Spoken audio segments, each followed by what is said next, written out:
Hello. Hello students. Hello everyone. कैसे हो सब? आई होप कि सब मज़े में हैं सारे बच्चे। Hello hello hello. क्या आपको मेरी आवाज़ सुनाई दे रही है? क्या आप मुझे सुन पा रहे हो? Am I audible? Visible? Yes और no? Okay. E M R S Vagoriya. Yes sir. चलो बढ़िया। Vasava Pritesh Kumar. Yes sir. Okay okay. तो चलिए बच्चों, शुरुआत करते हैं आज के लेक्चर की। मेरा नाम है रिंकेश सर और मैं स्वागत करता हूं आप सभी बच्चों का आज के हमारे इस सेशन में। आज का हमारा मैथ्स का सेशन। एंड आज हम क्या देखने वाले हैं? तो आज के लेक्चर में हम देखने वाले हैं मेजर टेस्ट 1 का सॉल्यूशन। और ये जो सॉल्यूशन है, इस सॉल्यूशन में अभी भी कुछ अबाउट 17 to 18 क्वेश्चन, नहीं नहीं नहीं नहीं, 12 to 13 क्वेश्चन के सॉल्यूशन अभी पेंडिंग है। तो चलिए इस वाले लेक्चर में जितने हो सके उतने क्वेश्चंस को सॉल्व करते हैं। शायद मेरे हिसाब से 7 से 8 क्वेश्चन सॉल्व हो पाएंगे। तो कोई बात नहीं, चलो शुरुआत करते हैं। तो आज है सॉल्यूशन का lecture number 4। Okay. And each and every lecture में आपको अच्छे से ध्यान देना है। पूरे लेक्चर में मेरी बातों को सुनना है, समझना है। आपका पूरे 1 घंटे दरमियान आपका लेक्चर, आपका फोकस पूरे लेक्चर में ही होना चाहिए। ठीक है ना? ओके। एंड हाँ, अपने साथ में एक रफ नोट एंड पेन, ये भी आपको अपने साथ रखना है। छोटी मोटी कैलकुलेशंस भी आपको मेरे साथ करनी है। ठीक है ना? एंड हो सके, अगर पॉसिबल हो, तो मेरे स्कूल के टीचर्स से रिक्वेस्ट है कि प्लीज़ आप एक वीडियो मतलब कैमरा लगवाइए, कि जिससे बच्चों का वीडियो मुझे भी दिखाई दे। जिस तरीके से बच्चे मुझे देख पा रहे हैं, वैसे ही मुझे भी बच्चों को देखना है। So E M R S Vagoriya and Vasava Pritesh Kumar, इन दोनों नामों से जो भी स्कूल के बच्चे ज्वाइन हुए, उन दोनों स्कूल में टीचर्स को मेरी ये रिक्वेस्ट है कि प्लीज़ एक कैमरा लगवाइए। ओके। तो चलिए बच्चों, शुरुआत करते हैं हमारे इस लेक्चर की। सॉल्यूशन में ये वाला क्वेश्चन, तो चलिए क्वेश्चन को समझिए। क्वेश्चन में क्या गिवन है? तो कि भाई एक मैट्रिक्स गिवन है। ठीक है। If matrix A equal to something this, then which one is correct? कौन सा ऑप्शन करेक्ट है? ठीक है। तो यहाँ पे आपको ये मैट्रिक्स गिवन है एंड आपको डिसाइड करना है कौन सा ऑप्शन करेक्ट है। अभी ऑप्शन को एक बार ध्यान से देखो तो, कि भाई ये C12, ये C22, ये C32, ये सब है क्या भाई? इसका मतलब क्या है? क्या आपको इसका मतलब पता है या नहीं पता? चलो याद कीजिए, इनका मतलब क्या होता है भाई। तो चलो मैं आपको समझाता हूँ। तो अभी देखो, सी आई जे का मतलब होता है कोफैक्टर। क्या मतलब होता है भाई? Cofactor. Cofactor of the element, cofactor of the element in ith row and jth column. ठीक है। ith row and jth column में जो भी एलिमेंट है, उस एलिमेंट का कोफैक्टर। ठीक है। अभी आप बोलोगे कि सर लेकिन हमारे एनसीईआरटी में तो कोफैक्टर का सिंबल AIJ था।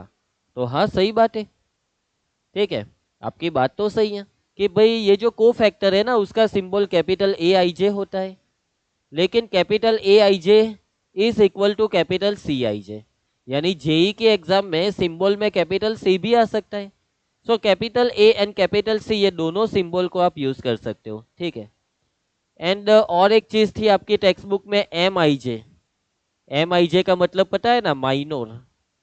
ठीक है, जो डिटर्मिनेंट होता है उसका माइनोर। तो चलिए, तो ध्यान दीजिएगा। वैसे नॉर्मली तो ये जो सिंबल है ना, ये AIJ, वो को फैक्टर है ना, वो मैट्रिक्स के लिए डिनोट होता है। सॉरी, डिटर्मिनेंट के लिए डिनोट होता है। लेकिन यहाँ पे बात हो रही है मैट्रिक्स की। मैट्रिक्स चैप्टर के अंदर भी आपने को फैक्टर के बारे में सीखा है। को फैक्टर मैट्रिक्स है ना, एडजॉइंट मैट्रिक्स, इन सब के बारे में तो आपने सीखा ही है। तो चलिए, अभी ये जो को फैक्टर होता है ना, उसे फाइंड करने की फॉर्मूला क्या होती है? क्या आपको फॉर्मूला याद है? सी आई जे की फॉर्मूला, सी आई जे और ए आई जे, उसकी फॉर्मूला होती है -1/i+j इंटू एम आई जे। ठीक है, ये है सी आई जे को फाइंड करने की फॉर्मूला। -1 की पावर में i+j इंटू एम आई जे का मतलब माइनर, -1 की पावर में i+j। तो ये जो नीचे आई एन जे आपको दिखाई दे रहा है ना, उसका आपको सम यहाँ पे पावर में अप्लाई करना है। ठीक है, तो देखो यहाँ पे हमें ऑप्शन को वेरीफाई करना होगा एक एक करके। तो चलिए फर्स्ट ऑप्शन को वेरीफाई करते हैं। फर्स्ट ऑप्शन में ये जो चीज़ें आपको दे रखी है ना, उसकी वैल्यू फाइंड करो।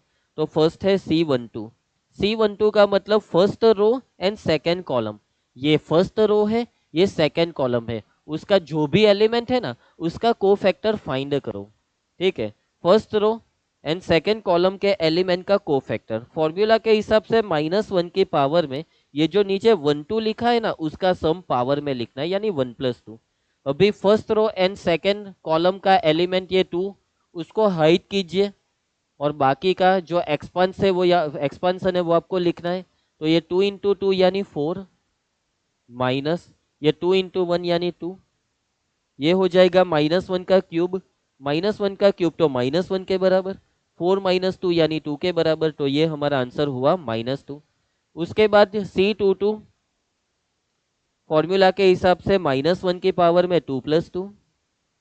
ठीक है, अभी देखो C22 का मतलब second row and second column में जो एलिमेंट है उसका कोफैक्टर। तो ये 2 1 ज़ा 2,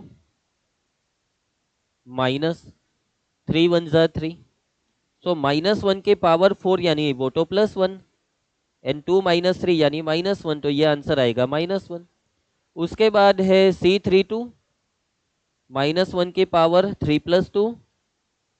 चलो third row and second column, ये थर्ड रो और ये सेकेंड कॉलम, इसमें 2 है। तो ये 2 1 ज़ा 2, 3 2 ज़ा 6, यानी 2 - 6, ब्रैकेट के अंदर 2 - 6। -1 की पावर 5 यानी -1 ही होगा, ऑड पावर है। 2 - 6 यानी -4, तो ये ओवरऑल +4। ठीक है, अभी देखो इन तीनों का सम दे रखा है, तो चलिए हम इन तीनों का सम करते हैं। C12 + C22 + C32, इन तीनों का सम किसके बराबर होगा? ये +1 के बराबर होगा ना। -2 - 1 यानी -3, -3 में 4 को ऐड करोगे तो वो किसके बराबर? +1। तो बच्चों मतलब ये ऑप्शन 1 में तो सामने 0 दे रखा है, यानी ये गलत है, ये फर्स्ट वाला तो गलत हुआ। तो चलिए कोई बात नहीं, सेकंड को वेरीफाई करते हैं। सेकंड ऑप्शन एक एक करके सारे ऑप्शन को वेरीफाई करते जाइए। Option A is incorrect, so we are going to verify option B. Option B में C13 फॉर्मूला -1 की पावर में 1+3। चलिए फर्स्ट रो थर्ड कॉलम, ये फर्स्ट रो और ये थर्ड कॉलम यानी ये 1। ठीक है, सो 6 - 4, 6 - 4, -1 की पावर 4 यानी +1, 6 - 4 यानी 2, तो ये पूरा हो जाएगा 2। उसके बाद नेक्स्ट एलिमेंट C23, -1 की पावर में कितना? 2+3 into bracket second row and third column, ये सेकेंड रो और ये थर्ड कॉलम, ये 2। चलिए तो 2 - 2, ब्रैकेट के अंदर 2 - 2 यानी ये तो 0 हो जाएगा पूरा। उसके बाद C33 यानी -1 की पावर में 3+3। चलिए third row and third column का ये जो एलिमेंट है उसे हाइड कीजिए पूरी रो कॉलम को, तो ये हो जाएगा 3 - 4, ब्रैकेट के अंदर 3 - 4, -1 की पावर 6 यानी वो तो +1, 3 - 4 -1, तो ये पूरा सिंप्लीफाई करोगे तो ये -1 होने वाला है। ठीक है, उसके बाद इन तीनों का सम क्या +1 हो जाएगा? हाँ, +1 तो हो रहा है। एक मिनट, हाँ, क्यों मुझे ऐसा लगता है कि मैंने कहीं पे कुछ गड़बड़ की है। एक मिनट, मुझे जरा एक बार देख लेने दीजिए। 6 - 4 ये करेक्ट है। C23 second row third column, okay, and C33 third row third column, 3 - 4। क्या सब कुछ सही है? एक मिनट, मेरे ख्याल से आंसर ये तीसरा वाला आ रहा है। ये सेकंड भी क्यों करेक्ट हुआ? कहीं पे मैंने गड़बड़ किया। कहीं पे मैंने गड़बड़ की है, और वो गड़बड़ क्या है वो, एक minute. First row and third column, 4 - 3, अरे ये गड़बड़ है। C13 में मैंने गड़बड़ की है, तो ये 4 - 3 आएगा, यहाँ पे 4 - 3 आएगा। गड़बड़ मिल चुकी है बच्चों, ध्यान दीजिएगा। अगर मुझसे कुछ गड़बड़ हो जाए तो आप चैट में लिखिएगा, है ना। तो ये 4 - 3 यानी 1, 1 × 1 यानी 1, तो इन दोनों का सम 0 के बराबर होगा, +1 नहीं होने वाला। ठीक है, C13 + C23 + C33 which is equal to 1 - 1 यानी 0, यानी ये सेकेंड ऑप्शन भी गलत है। चलो उसके बाद थर्ड ऑप्शन को चेक करते हैं, वेरीफाई करते हैं। ये जो ऑप्शन सी है ना वो करेक्ट है, मैंने अभी थोड़ी देर पहले बोल दिया है, ठीक है ना, क्योंकि हमें करेक्ट आंसर तो पता ही होते हैं। तो कोई बात नहीं, चलिए सॉल्यूशन देख लेते हैं। C11 फॉर्मूला -1 की पावर में 1 + 1, first row and first column उसे हाइड कीजिए। ये 6 - 4, 6 - 4 यानी 2, -1 की पावर 2 यानी +1, +1 में 2 2 को मल्टीप्लाई करोगे तो 2। उसके बाद C21 फॉर्मूला -1 की पावर में 2 + 1। अभी देखो second row and first column, ये सेकेंड रो और ये फर्स्ट कॉलम, इन इसे हाइड कीजिए। ये 4 - 6, 4 - 6 -1 की पावर 3 यानी -1, 4 - 6 यानी -2, तो ये ओवरऑल +2। उसके बाद है C32 फॉर्मूला -1 की पावर में 3 + 2, third row and second column, ये थर्ड रो और ये सेकेंड कॉलम उसको आपको हाइड करना होगा। एक मिनट, C32 तो हमने ऑलरेडी फाइन करके रखा है। यस, ये रहा C32 तो ऑलरेडी फाइन करके रखा है हमने, और उसकी वैल्यू +4, तो दूसरी बार क्यों फाइन करें हम, है ना, एक बार ऑलरेडी फाइन हो चुका है। C32 की वैल्यू कितनी आई थी, 4।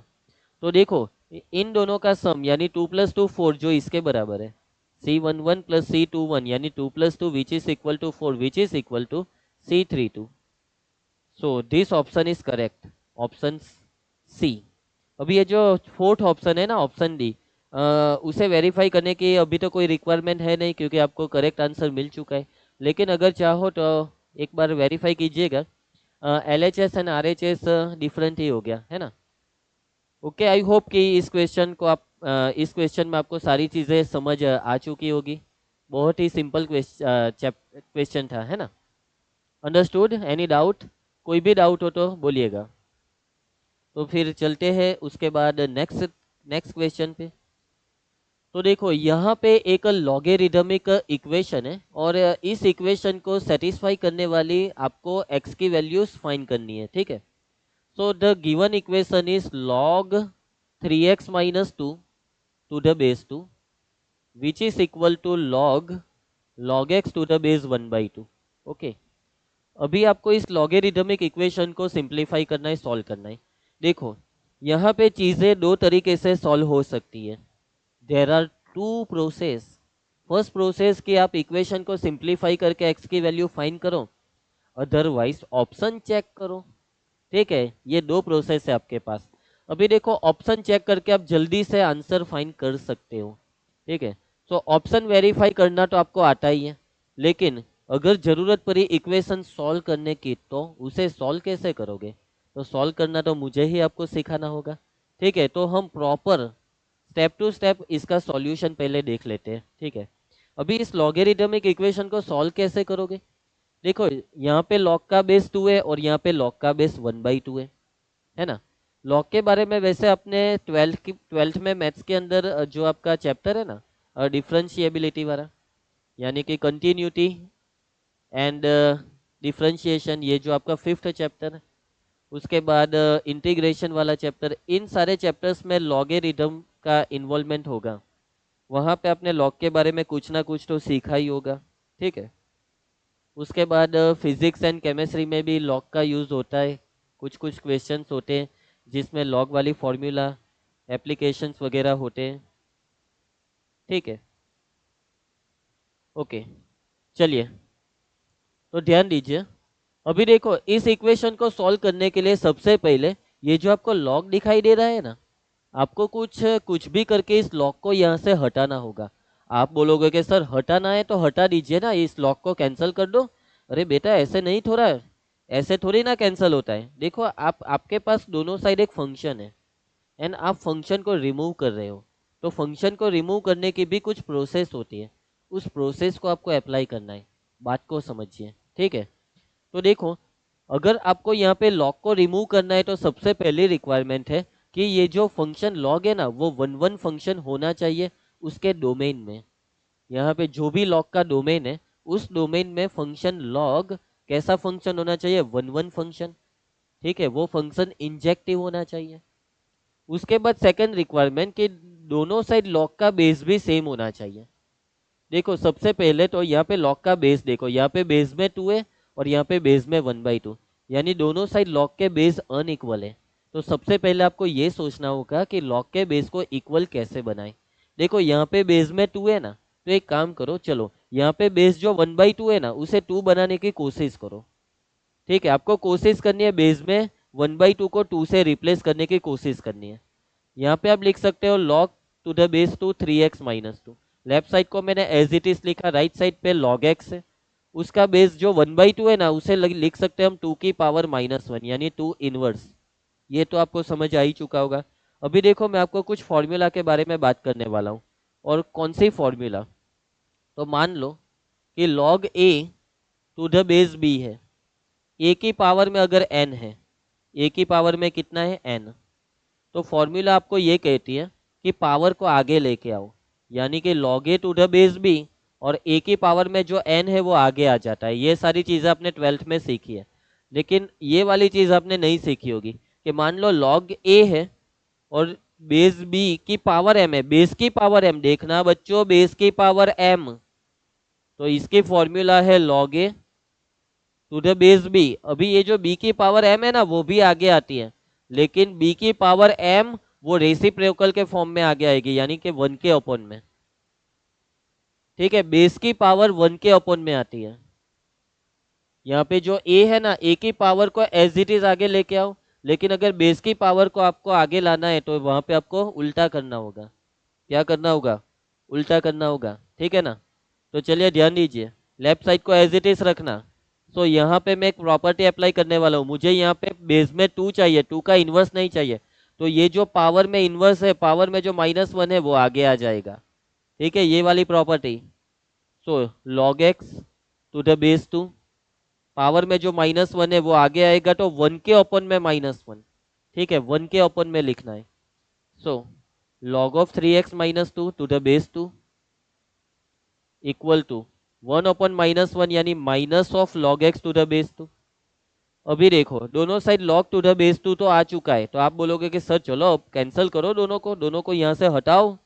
तो बेटा लेकिन यहाँ पे एक चीज देखो, माइनस का साइन है वो नहीं चलेगा, दोनों साइड प्लस का साइन भी होना जरूरी है। तो अभी इस माइनस के साइन को कहाँ पे डाले, इस माइनस के साइन का भला क्या करें। तो भाई बात को समझो, अभी ये वाली ऊपर वाली प्रॉपर्टी रिवर्स फ्रॉम में, यानी लॉग के आगे जो भी नंबर होता है ना, उसे आप पावर में लेके जा सकते हो। लॉग के आगे जो भी नंबर है उसे आप कहाँ पे लेके जा सकते हो, उस नंबर की पावर में। सो यहाँ पे लॉग के आगे -1 है, लेके जाओ -1 को x की पावर में, यानी कि log x to the base 2 है ना, तो x की पावर में ये -1 जाएगा। अंडरस्टूड आपको। तो अभी आप इस लॉग को क्या रिमूव कर सकते हो, तो हाँ, लेकिन किसी भी फंक्शन को दोनों साइड से रिमूव करते वक्त एक बात का ध्यान रखिएगा कि वो फंक्शन 1 1 होना जरूरी है।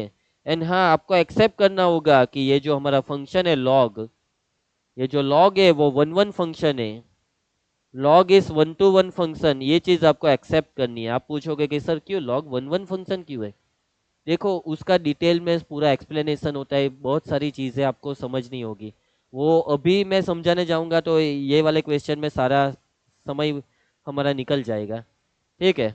तो अभी आप एक्सेप्ट कीजिए, धीरे धीरे करके सारी चीज़ों को धीरे धीरे समझेंगे। तो log 1 1 फंक्शन है, तो 1 1 फंक्शन को आप दोनों साइड से रिमूव कर सकते हो। तो यहाँ पे ये 3x-2 which is equal to x के पावर -1, यानी उसे आप लिख सकते हो 1/x, ठीक है। अब इसे सॉल्व करो, क्या करोगे आप इसमें, तो ये जो x है ना उसे यहाँ पे मल्टीप्लाई में लेके आओ। So 3x² minus 2x equal to 1 को लेफ्ट साइड में लेके आओ। So 3x² minus 2x minus 1 equal to 0। Understood. अभी आपको क्या करना होगा, अभी आपको करना होगा फैक्टराइजेशन। क्वाड्रेटिक आती है तो फैक्टराइजेशन कीजिए। 3 1 जा 3, फैक्टर्स फाइंड करो जिसका माइनस करने पर 2 आए। 3 के ऐसे दो फैक्टर्स चाहिए हमें जिसका सब्ट्रैक्शन कितना हो जाए 2। तो भाई 3 1 जा 3, 3 में से 1 जाएगा तो 2। यहाँ पे 2 की पावर 2 की सॉरी 2 का साइन है माइनस, तो 3 को माइनस एंड 1 को प्लस, है ना। तो चलिए therefore we can write 3x² को as it is, mid term को करो स्प्लिट। इस माइनस 2x को अगर आप स्प्लिट करोगे तो वो माइनस 3x प्लस 1x। ठीक है, आई होप कि फैक्टराइजेशन तो आपको आता ही होगा। इन दोनों में से 3x को कॉमन तो ब्रैकेट में आएगा x माइनस 1। इन दोनों में से प्लस 1 को कॉमन तो ब्रैकेट में हो जाएगा x माइनस 1। चलो ये दोनों bracket x minus 1, second bracket में 3x plus 1 which is equal to 0। 0 के साथ दोनों को कंपेयर करो तो x इक्वल टू, अगर x माइनस 1 0 तो x इक्वल टू 1। अगर 3x प्लस 1 इक्वल टू 0 तो x की वैल्यू प्लस 1 सामने जाएगा माइनस 1 एंड 3 को ले जाओ डिनोमिनेटर में। सो x की दो वैल्यूज आ चुकी है। अभी आप देखोगे सर ऑप्शन में प्लस 1 भी है, माइनस 1/3 भी है, सर दोनों ऑप्शन दे रखे हैं, तो अभी क्या करें। तो बच्चों बात को समझो, एक ऑप्शन गलत है, इन दोनों में से कोई एक वैल्यू गलत है। सर वो कैसे, अरे बच्चों बात को समझो, आपको जो भी आंसर में x की वैल्यू मिल रही है ना, वो x की वैल्यू इक्वेशन को सेटिस्फाई करनी चाहिए। एन क्वेश्चन में जो इक्वेशन है ना, उसमें जो फंक्शन है उस फंक्शन के डोमेन में होनी चाहिए। x की वैल्यू फंक्शन के डोमेन के अंदर होनी चाहिए। ठीक है, क्वेश्चन को सेटिस्फाई करनी चाहिए। अभी देखो लॉग का डोमेन, क्वेश्चन में बात हो रही है लॉग की, और याद रखना लॉग का डोमेन क्या होता है, डोमेन ऑफ लॉग,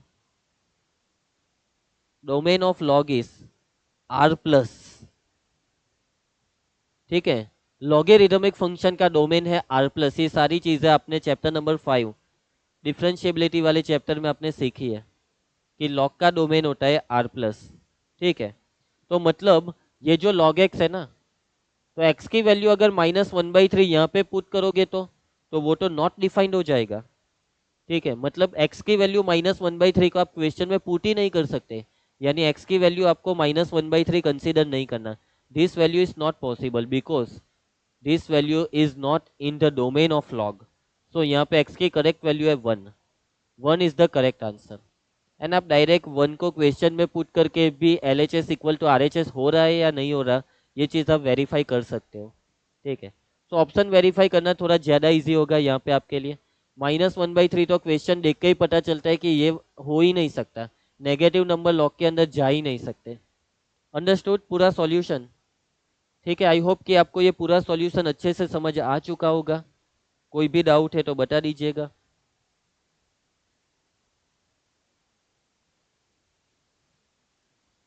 EMRS वागोरिया 1 के नाम से 3 अकाउंट दिखाई दे रहे हैं। एकलव्य स्टूडेंट के नाम से एक अकाउंट है। EMRS वागोरिया 1 के नाम से टोटल 4 अकाउंट है। क्यों भाई 4, एक ही स्कूल से 4 है क्या, या चारों के चारों अलग स्कूल से है? अभी आप सब मुझे कंफ्यूज कर रहे हो। चलो भाई, ओके ओके सर, कंप्यूटर से ज्वाइन किया है, अभी समझा मैं।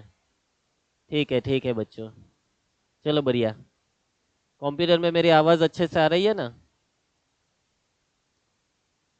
चलिए ओके, तो चलिए आगे बढ़ते। आई होप कि ये पूरा क्वेश्चन आपको अच्छे से समझ आ चुका होगा। कोई भी डाउट है तो आप बता दीजिएगा, है ना। Eklavya student sir, actually we each join from PC। Okay okay, मैं समझ चुका। चलिए तो फिर next question. Period of the function f(x) equal to sin 2πx plus e raise to fractional part of 2x where this symbol denotes the fractional part of x। देखो बच्चों, सबसे पहले तो ये जो सिंबल है ना, उसका मतलब होता है फ्रैक्शनल पार्ट। 10 11th में आप ये वाले फंक्शन के बारे में सीखे हैं? नहीं, ये वाले नहीं, integer part function, max greatest integer part function, क्या आपको इसके बारे में पता है? इसको हम क्या कहते हैं? Greatest integer part. This is greatest integer part. Short में हम लिख सकते हैं GIF। ठीक है। उसके बाद ये जो सिंबल है ना, वो फ्रैक्शनल पार्ट ऑफ एक्स है। इसका मतलब होता है फ्रैक्शनल पार्ट ऑफ एक्स। क्या होता है? फ्रैक्शनल पार्ट ऑफ एक्स, यानी इसका शॉर्ट फॉर्म है FPF, fractional part of F. चलो इसके बारे में थोड़ा मैं आपको सिखा देता हूँ। इस फंक्शन में क्या होता है, मान लो कि फंक्शन के अंदर आपने x की वैल्यू रखी 2.7, तो आपको आंसर में फ्रैक्शनल पार्ट मिलेगा। ये जो 2.7 है ना, उसमें 2 इंटीजर पार्ट है और ये 0.7 फ्रैक्शनल पार्ट है, यानी 2.7 का फ्रैक्शनल पार्ट है 0.7। ठीक है। और एक एग्जांपल, मान लो कि 4.21, तो बताइए इसका आंसर क्या, इसका फ्रैक्शनल पार्ट क्या? तो पॉइंट के बाद आपको जो दिखाई दे रहा है वो चीज 0.21, ये इसका फ्रैक्शनल पार्ट है। मान लो कि फ्रैक्शनल पार्ट ऑफ 7, तो इसका आंसर क्या? तो 7.0, ये 7 का मतलब 7.0, यानी इसका फ्रैक्शनल पार्ट 0। ये पूरा इंटीजर है, और इंटीजर के फ्रैक्शनल पार्ट कुछ होता ही नहीं है। ठीक है। उसके बाद चलो और एक एग्जांपल, मान लो कि -4.2, इसका फ्रैक्शनल पार्ट क्या होगा? आप बोलोगे कि सर 0.2, गलत। इसका फ्रैक्शनल पार्ट 0.2 नहीं होता। तो भाई क्या होता है सर? तो देखो, इसमें नेगेटिव नंबर में 1 में से माइनस करना है 0.2 को। नेगेटिव नंबर की बात होती है ना, तो 1 में से माइनस करना होगा, यानी इसका फ्रैक्शनल पार्ट 0.8 है। -4.2 का फ्रैक्शनल पार्ट 0.8 है। ठीक है, समझना बात को भाई। और एक एग्जांपल लेते हैं, -5.9, चलो इसका फ्रैक्शनल पार्ट बताइए। तो 1 नेगेटिव नंबर, तो 1 में से माइनस, किसे माइनस करोगे? 0.9 को, तो इसका फ्रैक्शनल पार्ट 0.1। तो ये है एक्सप्लेनेशन फ्रैक्शनल पार्ट फंक्शन की। अंडरस्टूड? तो चलिए ध्यान दीजिए, अभी यहाँ पे बात हो रही है पीरियड ऑफ फंक्शन। अभी पीरियड के बारे में कुछ पता है? पीरियड ऑफ फंक्शन के बारे में? सर आप बोलोगे कि सर ऐसा तो कुछ हमारी टेक्स्ट बुक में है ही नहीं। यस, आपकी बात तो करेक्ट है। तो बात को समझना, पीरियडिक फंक्शन का मतलब फंक्शन के आंसर का कंटिन्यूअसली रिपीट होना। कि भाई कोई फंक्शन है एफ ऑफ एक्स में एक्स में पी ऐड करने पर F of x again repeat हो रहा है, तो यहाँ पे पी को बोलते हैं फंक्शन का पीरियड। ठीक है, पी इक्वल टू पीरियड। ये पी है वो कोई ना कोई वैल्यू है, कोई ना कोई नंबर है। ठीक है, और ये पी पॉजिटिव नंबर होना चाहिए। कौन सा नंबर? Positive number. एक एग्जांपल आपको देता हूँ। अभी आपको एक फंक्शन के बारे में याद करवाता हूँ। अभी साइन एक्स के बारे में तो आपको पता ही है। अगर साइन एक्स में मैं एक्स के अंदर 2 पाई को ऐड करूँ, तो साइन 2 पाई प्लस एक्स किसके बराबर? यहाँ पे आपको क्वाड्रेंट देखना होता है। तो 2 पाई प्लस यानी फर्स्ट क्वाड्रेंट, फर्स्ट क्वाड्रेंट में साइन पॉजिटिव होता है, यानी sine 2 pi plus x sine x के बराबर ही होता है। यानी 2 पाई ऐड करने पर साइन एक्स अगेन रिपीट हो रहा है। ठीक है ना, 2 पाई ऐड करने पर साइन फिर से रिपीट हो रहा है, यानी 2 pi is the period of function sine. ठीक है, period of sign is 2 pi, period of sine x is 2 pi. Understood? Function sine x का पीरियड क्या है? 2 पाई है। अभी देखना, यहाँ पे जो फंक्शन दे रखा है, अभी आपको है ना कुछ चीजें याद रखनी है। Sine x, cos x, sec x and cosec x, इन चारों का पीरियड 2 पाई होता है। इन चारों का पीरियड 2 पाई, यानी 2 पाई के इंटरवल के बाद फंक्शन की सारी वैल्यू फिर से रिपीट होती है। उसके बाद tan x and cot x का पीरियड होता है पाई। टेन एंड कॉट में पीरियड पाई होता है, बाकी का पीरियड 2 पाई। उसके बाद fractional part function FPF, fractional part of x का पीरियड, इसका पीरियड क्या होता है? इसका पीरियड होता है 1, यानी एक्स में 1 ऐड करने पर फिर से एक्स ही आएगा। ठीक है, fractional part of x plus 1, वो फ्रैक्शनल पार्ट ऑफ एक्स के बराबर ही होता है। ठीक है ना। मान लो एक नंबर है 5.2, 5.2 का फ्रैक्शनल पार्ट 0.2, 5.2 में 1 ऐड करो तो 6.2, तो 6.2 का फ्रैक्शनल पार्ट भी 0.2 ही आता है, यानी 1 उसका पीरियड है। 1 ऐड करने पर वैल्यूज रिपीट होती है। अभी बात को समझना, यहाँ पे बात हो रही है दो चीजों की। पहला है sine of sine 2 pi x, तो यहाँ पे आप देख सकते हो साइन 2 पाई एक्स को, तो आपको सोचना होगा साइन 2 पाई एक्स के पीरियड के बारे में, साइन 2 पाई एक्स के पीरियड के बारे में। Period of sine 2 pi x, sine 2 pi x का पीरियड, साइन एक्स का पीरियड 2 पाई होता है।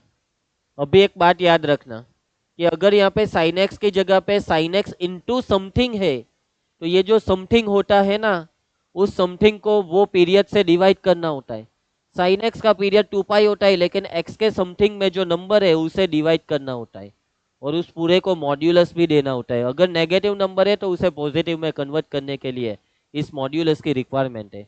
ये 2 पाई कट यानी 1 का मॉड्यूलस 1, यानी ये जो साइन 2 पाई एक्स है ना उसका पीरियड 1, एंड अगर इसका पीरियड 1 है तो इस पूरे का पीरियड 1।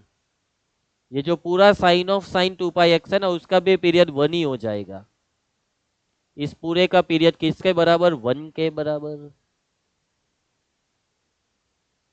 अभी यहाँ पे बात करो फ्रैक्शनल पार्ट ऑफ एक्स की। अभी फ्रैक्शनल पार्ट ऑफ एक्स का पीरियड तो आपको पता है, तो फ्रैक्शनल पार्ट ऑफ 2x का पीरियड कितना?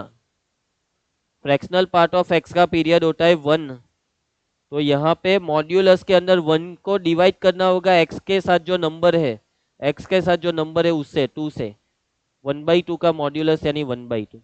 अगर फ्रैक्शनल पार्ट ऑफ 2x का पीरियड 1/2 तो e raise to fractional part of 2x का पीरियड भी वही होने वाला है 1/2। अभी देखो इन दोनों के बीच में प्लस है, अगर दो चीजों के बीच में दो दो एक्सप्रेशंस के बीच में प्लस का साइन है और पूरे का पीरियड चाहिए, तो दोनों के पीरियड का एलसीएम लेना होता है। ये सारी चीजों को आपको याद रखना होगा। क्या करना होगा? दोनों का एलसीएम फाइंड करो भाई। LCM of both the period, required period equal to LCM of both the period. First period is 1, second period is 1/2। 1 and 1/2 का एलसीएम कितना होता है पता है आपको? अगर पता है तो चैट में लिख दिए, चैट में अपना आंसर दीजिए। 1 एंड 1/2 का एलसीएम, तो 1 एंड 1/2 का एलसीएम कितना होता है? 1। कितना होता है बेटा? 1 होता है भाई, ये आंसर है। अंडरस्टूड है ना? 1 एंड 1/2 का एलसीएम किसके बराबर? 1 के बराबर। List the common multiple. देखो ये 1 है ना, वो ऑलरेडी 1/2 का मल्टीपल है। 1/2 का डबल 1 होता है। फॉर एग्जाम्पल 2 एंड 4 का एलसीएम कितना? 2 एंड 4 का एलसीएम 4 सर, क्योंकि 2 इंटू 2 4 है ना, यानी 2 का मल्टीपल 4, तो 4 एलसीएम। तो सिमिलरली यहाँ पे 1 है 1/2 का मल्टीपल, यानी 1 is the LCM. Understood? Okay, तो चलिए next. What is the range of given function? 11th की क्लास का क्वेश्चन आया है बेटा, क्लास 11 का क्वेश्चन। क्लास 11 में एक क्वेश्चन आता था, आपकी एनसीईआरटी टेक्स्ट बुक में आता था। अभी बात को समझना, अगर रेंज फाइंड करनी है ना, अगर आपको रेंज चाहिए तो आपके पास डोमेन का होना जरूरी है। बिना डोमेन के रेंज फाइंड नहीं होती। तो सबसे पहले चाहिए आपको इस फंक्शन का डोमेन। डोमेन क्या कुछ दे रखा है ना, तो डोमेन आपको खुद फाइंड करना होगा। सो रेंज फाइंड करने के लिए पहले फाइंड करो डोमेन को। कैसे फाइंड करोगे डोमेन को? अभी देखो डोमेन का मतलब एक्स की वो वैल्यू जिसे आप यहाँ पे पुट कर सकते हो, एक्स की वो वैल्यू जिसे पुट करने पर आपको कुछ ना कुछ बढ़िया सा आंसर मिले, एक्स की वो वैल्यू जिसे पुट करने पर फंक्शन नॉट डिफाइन ना हो, फंक्शन डिफाइन होना ही चाहिए। मान लो आपने यहाँ पे x की वैल्यू पुट की 5, तो 5 का स्क्वायर 25, 16 माइनस 25 एक नेगेटिव नंबर -9, और नेगेटिव नंबर का स्क्वायर रूट नहीं निकलता, यानी x की वैल्यू 5 पुट करने पर दिक्कत आ रही है, चीजों में गड़बड़ हो रही है, यानी 5 उसके डोमेन में नहीं है। ठीक है, तो x की कौन सी वैल्यू डोमेन में हो सकती है, उन सभी वैल्यूज की बात कीजिए। सो यहाँ पे मतलब सोचना इतना है कि x की वो वैल्यू होनी चाहिए जो ये जो स्क्वायर रूट के अंदर का पोर्शन है ना 16 माइनस एक्स स्क्वायर, वो पॉजिटिव ही रहना चाहिए, ग्रेटर और इक्वल टू 0। हमें बस x की वही वैल्यू पुट करनी है जिस जिस जिस वजह से, जिसे पुट करने पर ये 16 माइनस एक्स स्क्वायर पॉजिटिव ही रहे। चलिए सिंप्लीफाई करना होगा, माइनस एक्स स्क्वायर को राइट साइड ले जाओ, therefore we can write 16 greater और इक्वल टू एक्स स्क्वायर। इन दोनों को ऑल्टरनेट करो, ऑल्टरनेट करते हो ना, यानी एक्स स्क्वायर को पहले लिखते हैं 16 को बाद में, तो ग्रेटर और इक्वल हो जाएगा लेस और इक्वल। अभी देखो यहाँ पे स्क्वायर को हटाना है तो दोनों साइड ले लो स्क्वायर रूट। चलो बताओ बच्चों, एक्स स्क्वायर का स्क्वायर रूट यानी कितना? आप बोलोगे कि सर एक्स, गलत, मॉड्यूलस एक्स। 16 का स्क्वायर रूट कितना? 4। याद रखना, एक्स स्क्वायर का स्क्वायर रूट मॉड्यूलस एक्स होता है। आप बोलोगे कि सर हमें तो पढ़ाया था कि सर एक्स स्क्वायर का मॉड्यूलस तो एक्स होता है। अरे नहीं बेटा, एक्स स्क्वायर का स्क्वायर रूट मॉड्यूलस एक्स होता है, क्योंकि वहाँ पे वेरिएबल है। स्क्वायर रूट का आंसर ऑलवेज पॉजिटिव होता है। एंड आंसर पॉजिटिव कब मिलता है? आंसर पॉजिटिव तब मिलता है जब वेरिएबल पॉजिटिव हो। अगर ये x नेगेटिव हुआ तो उसे पॉजिटिव करना होगा, और मॉड्यूलस का काम है पॉजिटिव करने का। आप बोलोगे कि सर 16 के स्क्वायर रूट में तो यहाँ पे मॉड्यूलस रखा नहीं आपने। अरे बेटा, वो नंबर है, वो वेरिएबल नहीं है। ठीक है, एंड मान लो, चलो मैं रख देता हूँ यहाँ पे मॉड्यूलस, तो 4 का मॉड्यूलस 4 ही होता है। फर्क क्या पड़ा? कुछ समझे? अभी और एक फॉर्मूला मैं आपको लिखवाने वाला हूँ इस इनइक्वालिटी को सॉल्व करने के। अगर आपको दे रखा है मॉड्यूलस एक्स लेस और इक्वल टू ए, तो इसका सॉल्यूशन होता है माइनस ए लेस और इक्वल टू एक्स लेस और इक्वल टू ए। ठीक है, if modulus x is less than है, देन इस ए को दोनों साइड सेपरेट करो, एक पहली साइड में माइनस, यहाँ पे प्लस। तो यहाँ पे बोलो क्या लिखने वाले हम, बताइए जरा।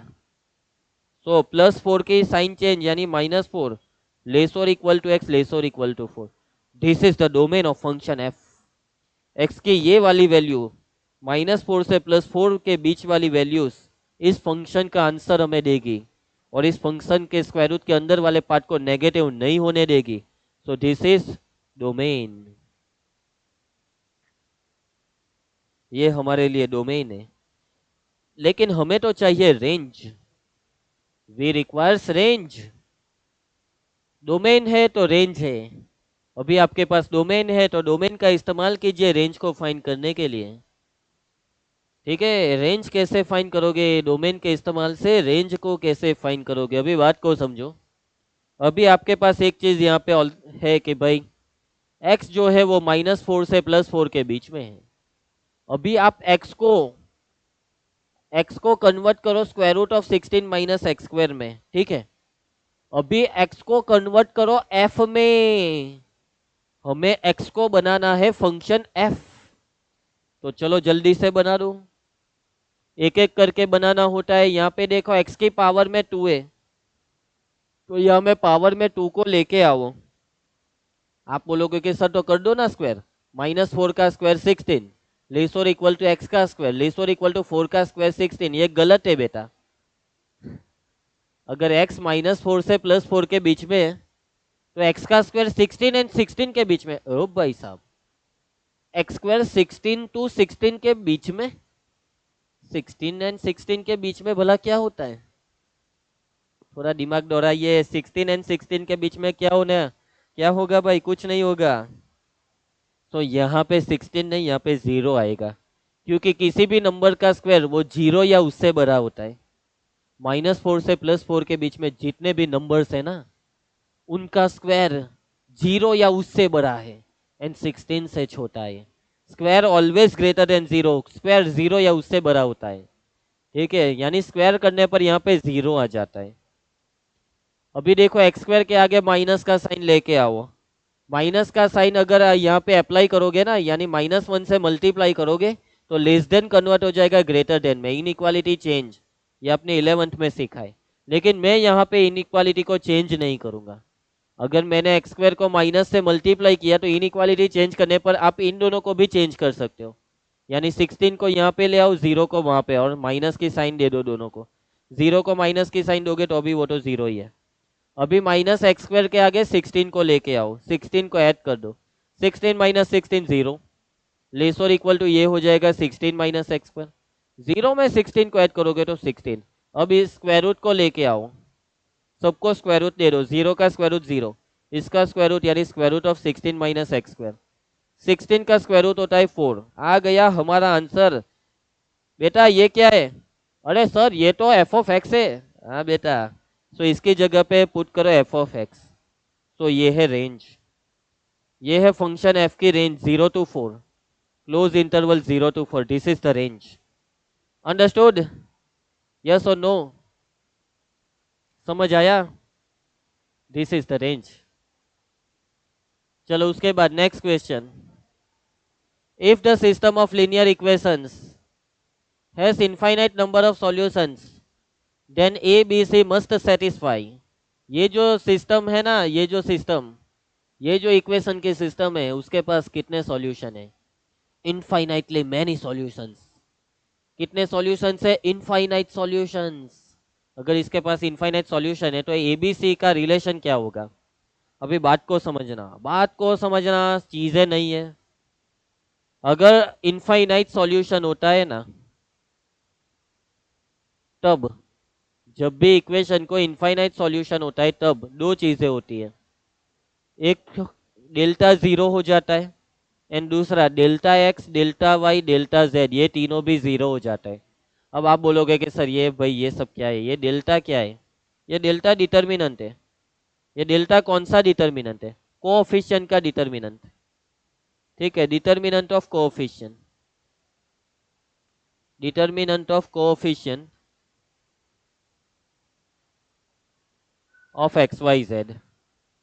ये जो एक्स वाई जेड है ना, उसके कोएफिशिएंट 2, 6, 2, ये सब, इसका इसका अगर आप डिटर्मिनेंट लोगे तो वो जीरो आएगा, अपनी गारंटी है। एंड ये delta x, delta y, delta z, यानी डेल्टा एक्स को समझाता हूँ। डेल्टा एक्स का मतलब भी डिटर्मिनेंट ही है, लेकिन एक्स को कांस्टेंट से रिप्लेस करना होता है। ठीक है, take determinant, take determinant of constant and coefficient of y and z. मतलब डेल्टा एक्स का मतलब भी डिटर्मिनेंट है, लेकिन डेल्टा एक्स का मतलब एक्स को मत लो। ये है डेल्टा एक्स का मतलब कि भाई एक्स को मत लो, एक्स को निकाल दो और एक्स की जगह पे ए बी सी को लो, कांस्टेंट को लो, एंड बाकी वाई जेड के कोएफिशिएंट को लो। अब आपको चाहिए भाई ए बी सी का रिलेशन, और उस रिलेशन के लिए ये delta x, delta y, delta z, इन तीनों में से कोई एक की मदद ले लो। चलो भाई हम डेल्टा एक्स की मदद लेते हैं, तो यहाँ पे कंफर्म है डेल्टा एक्स जीरो के बराबर, क्योंकि इनफाइनाइट सॉल्यूशन है भाई, इनफाइनाइट सॉल्यूशन। डेल्टा एक्स का मतलब डिटर्मिनेंट, लेकिन उसमें एक्स के कोएफिशिएंट को नहीं लिखना है, लेकिन उसकी जगह पे कांस्टेंट एबीसी को। उसके बाद वाई एंड जेड को कोएफिशिएंट को as it is 1 - 2 - 1, 7 11 3 equal to 0। अब इसको एक्सपांड करो, देखो यहाँ पे मैं फर्स्ट कॉलम है ना, उसको अप्लाई करूंगा एक्सपांशन के लिए। तो ये ए ब्रैकेट, इसे हाइड कीजिए -6 + 11। उसके बाद ये माइनस बी ब्रैकेट, बी वाले को हाइड कीजिए 3 + 7। उसके बाद ये प्लस सी, सी वाली को हाइड कीजिए 11 + 14 विच इज इक्वल टू 0। 11 - 6 वो किसके बराबर? 5a। ये 10b, ये कितना? 25c। एंड हाँ ध्यान से देखो, ये पूरा 5 से डिविजिबल है। सो a - 2b + 5c, 5 से हमने डिवाइड कर दिया, तो ये हमारा आंसर है। a - 2b + 5c equal to 0। Understood?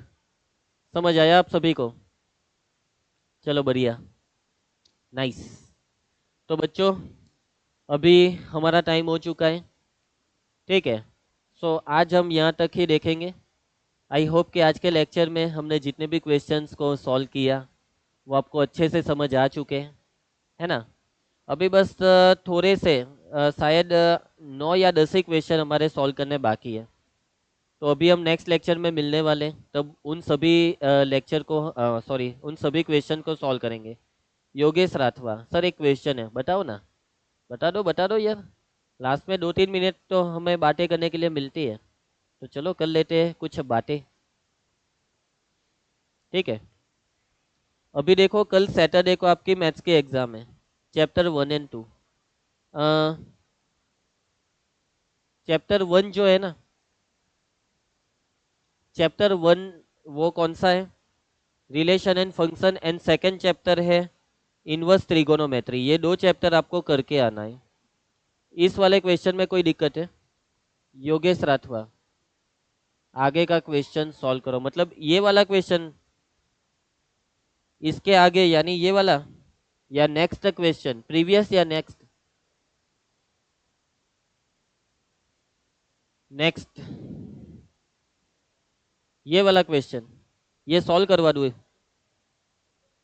ठीक है चलो, अभी 2-3 मिनट बाकी है तो सॉल्व करवा देता हूँ। If ninth term of an AP be 0, ninth term को डिनोट करते हैं A9 से। 11th में आपको सीक्वेंस एंड सीरीज चैप्टर था ना, ये वो A9 की फॉर्मूला। अभी देखो AP arithmetic progression, nth term की फॉर्मूला होती है a+n-1 इंटू डी। सो A9 की फॉर्मूला a+8d इक्वल टू 9 है ना। उसके बाद देन द रेशियो ऑफ इस 29th and 19th term is p ratio q, where p and q are coprime. Coprime का मतलब दोनों के फैक्टर्स में 1 के अलावा कोई कॉमन नहीं है। Then what is the value of p plus q? इन दोनों नंबर्स का रेशियो, इन दोनों टर्म्स का रेशियो है 29th टर्म यानी a29, 19th टर्म यानी a19। ये रेशियो p अपॉन q के बराबर है। चलो फॉर्मूला पुट कर दो ना भाई। एरिथमेटिक प्रोग्रेशन में 29th टर्म की फॉर्मूला a29 होता है a+28d के बराबर, a19 होता है a+18d के बराबर। अभी आपको इस लेफ्ट साइड को सॉल्व करना होगा। आपके पास ये एक चीज है, इसका यहाँ पे कुछ इस्तेमाल करो। देखो देखो, ए को सब्जेक्ट बना दो, ठीक है। अरे मैंने गलत लिखा है, यहाँ पे 9th टर्म तो 0 है, B0, 9th term of AP is 0। चलो 8d को सामने लेके जाओ, सो A इक्वल टू -8d, और ये जो A की वैल्यू है ना वो यहाँ पे पुट करो। तो -8d plus 28d upon -8d plus 18d which is equal to p by q. 28 minus 8 यानी 20d, 18 माइनस 8 यानी 10d equal to p by q. ये 0 को कट, d को cut, so p by q equal to 2/1। 2 and 1 दोनों coprime है क्योंकि दोनों में कुछ कॉमन नहीं, तो p प्लस क्यू 2 + 1 यानी 3। इसका आंसर है 3। Okay, yes Yogesh Rathwa correct, 2:1। And last में p प्लस क्यू फाइंड करना है यानी 2 + 1 इक्वल टू 3, ठीक है ना। सो आई होप कि ये क्वेश्चन आपको समझ आ चुका है। चलो बढ़िया, अभी यहाँ पे रुकते हैं। कल आपके टेस्ट है first and second chapter maths, उसे सॉल्व कीजिएगा। अब हमारा लेक्चर नेक्स्ट वीक में, नॉर्मली हमारा लेक्चर का टाइम टेबल है ट्यूसडे एंड फ्राइडे, लेकिन ट्यूसडे को, नेक्स्ट ट्यूसडे को हमारा लेक्चर नहीं हो सकता, ठीक है। वेडनेसडे को 2 अक्टूबर गांधी जयंती की आपको हॉलीडे होगा, लेकिन ट्यूसडे को आपका फिजिक्स का एग्जाम है नेक्स्ट वीक में ट्यूसडे को, तो वो जो है ना वो आप देखिएगा। सर क्लास 12 का रिलेशन एंड फंक्शन चैप्टर का क्वेश्चन समझ नहीं आया। कौन सा क्वेश्चन? देखो अभी 2 ही मिनट बाकी है एंड नेक्स्ट 5 बजे मेरी नेक्स्ट क्लास है। तो अभी आपका डाउट मैं कैसे सॉल्व करूं, क्योंकि अभी टाइम हो चुका है, मुझे लीव करना होगा, ठीक है ना। लेकिन हाँ नेक्स्ट नेक्स्ट वीक में आप मुझसे डाउट पूछ लीजिएगा, मैं आपको सॉल्व करवा दूंगा। हाँ next time obviously, and class शुरू होने पर ही आप मुझे डाउट पूछ लीजिएगा। चलो मिलते हैं अभी नेक्स्ट वीक में। एग्जाम के लिए ऑल द बेस्ट, अच्छे से तैयारी कीजिए। तब तक के लिए सभी बच्चों को बाय।